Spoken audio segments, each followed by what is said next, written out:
ॐ श्री हनुमते नमः। ॐ हनुमते नमः। ॐ पंचमुखी हनुमते नमः।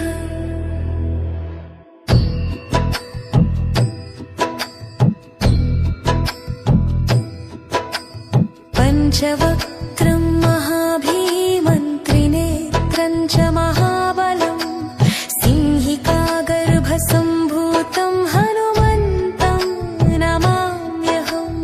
ॐ हनुमते रक्ष रक्ष सर्वतो माम्। ॐ हनुमते रक्ष रक्ष सर्वतो माम्। पूर्वे हनुमान् कपिमुखधारी रक्षतु माम्। दक्षिणे नारसिंहवपुर्मां सदा पातु। पश्चिमे गरुडरूपवान् रक्षतु। उत्तरदिशि वराहरूप सदा रक्षतु माम्। उद्वे हयग्रीवविग्रह पातु मे शिरः। अधस्तात् ब्रह्मास्त्ररूपः पातु पादयुग्मं सदा मह्यम्। अष्टदिशि रक्षतु पञ्चवक्त्रः स्वप्ने जाग्रति गच्छतः पश्यतः शयानम्। पश्यन्तं हसन्तं चलन्तं सर्वदा रक्षतु हनुमान् महाबलः। ॐ अञ्जनीसुताय महाबलाय रामदूताय नमः। ॐ किलकिलाय वीराय विक्रान्ताय नमो नमः। ॐ भूतप्रेतपिशाचादिनाशाय स्वाहा। ॐ सिधारा कृशानुवत्कवचं मे हनुमान् स्थापयतु। रामभक्ताय रामदूताय हनुमते नमः। सर्वशत्रुनिवारणाय कवचं पठेत्। रक्षां कुरु महाबाहो त्राहि त्राहि नमोऽस्तु ते। ॐ हनुमते नमः। ॐ हनुमते नमः। ॐ अञ्जनीगर्भसम्भूतमारुतात्मजमुत्तमम् श्रीरामप्रियं भक्तं वन्दे लङ्काभयङ्करम्।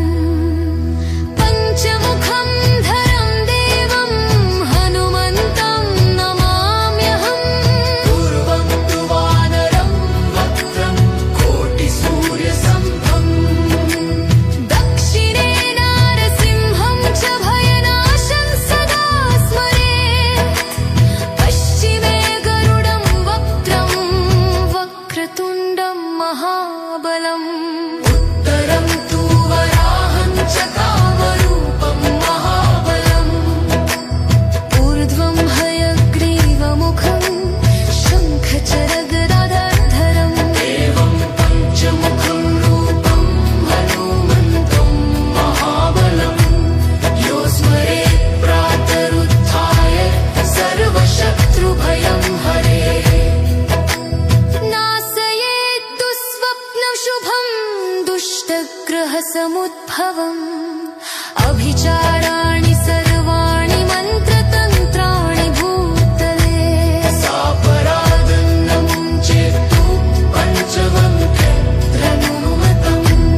यं यं चिन्तयते कामं ततं प्राप्नोत्य संशयम्।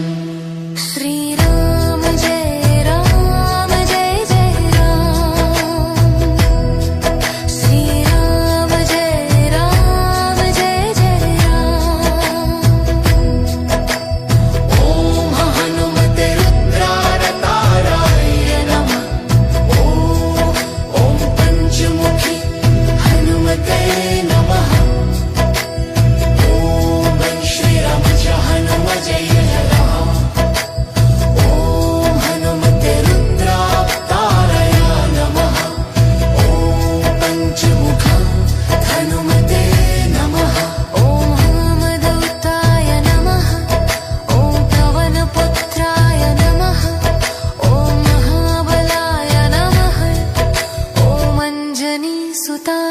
नमः श्री राम जय जय राम